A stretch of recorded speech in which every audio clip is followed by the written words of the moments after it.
एक दिन चिंटू अपने उड़ने वाले नीले ड्रैगन के पीठ पर बैठा गोल गोल उड़ाने भर रहा था। नीचे जंगल हरियाली से मुस्कुरा रहा था और ऊपर बादल कपास जैसे बह रहे थे। चिंटू ने उबासी ली और बोला, ड्रैगन भाई, आज बहुत सीधी साधी उड़ान हो रही है, कुछ तो मस्ती चाहिए। ड्रैगन ने आंख मारते हुए कहा, तो फिर चलो जंगल के मेला ग्राउंड में, वहां आज बबल बेलन का मुकाबला है। बबल बेलन, ये कौन सी चीज है? चिंटू ने पूछा। एक शरारती प्रतियोगिता है जहां बच्चों को बुलबुलों से बैलून बनाकर बेलन की मदद से हवा में नचाना होता है और जो सबसे ऊंचा बबल उड़ा दे वो जीते। चिंटू खुशी से उछल पड़ा। तो फिर चलो, जीतेंगे भी और हंसी उड़ाएंगे भी।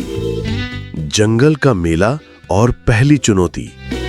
जैसे ही वे मेला ग्राउंड पहुंचे, वहां जानवरों की भीड़ थी। हाथी गुब्बारे बेच रहा था, खरगोश जलेबी खा रहे थे और उल्लू बबल बेलन स्टॉल संभाल रहा था। चिंटू ने पंजीकरण करवाया। उसका मुकाबला था चटपट लोमड़ी और घुमक्कड़ बकरी से।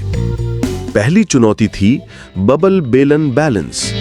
सबको बुलबुले बनाने थे और बेलन से ऊपर ऊपर उड़ाना था, बिना फोड़े। चिंटू ने बेलन उठाया, लेकिन ड्रैगन ने फुसफुसाया, याद है वो चॉकलेटी बुलबुला जो तुम्हारी जेब में है?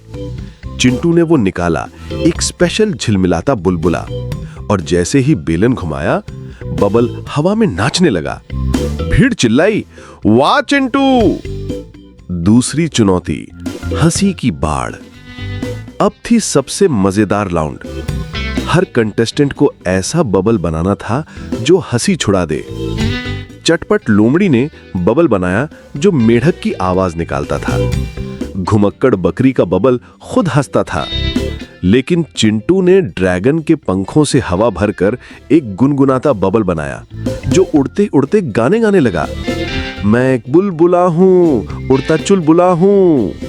पूरा मेला ठहाकों से गूंज उठा। उल्लू जज ने घंटी बजा दी, विजेता चिंटू। अंतिम इनाम और ट्विस्ट। चिंटू को एक चमकती ट्रॉफी दी गई, बबल सम्राट 2025। लेकिन इनाम के साथ मिला एक अजीब सा डिब्बा। उस पर लिखा था, खोलना तभी जब ज्यादा हंसी बोरियत बन जाए। चिंटू ने डिब्बे को देखा, मुस्कुराया और कहा, ड्रैगन भाई, इसको खोलना मतलब मस्ती का अगला लेवल। ड्रैगन ने कहा, और हमें मालूम है अगला लेवल कभी भी शुरू हो सकता है। दोनों हंसते हुए उड़ चले, लेकिन डिब्बा धीमे धीमे कांपने लगा।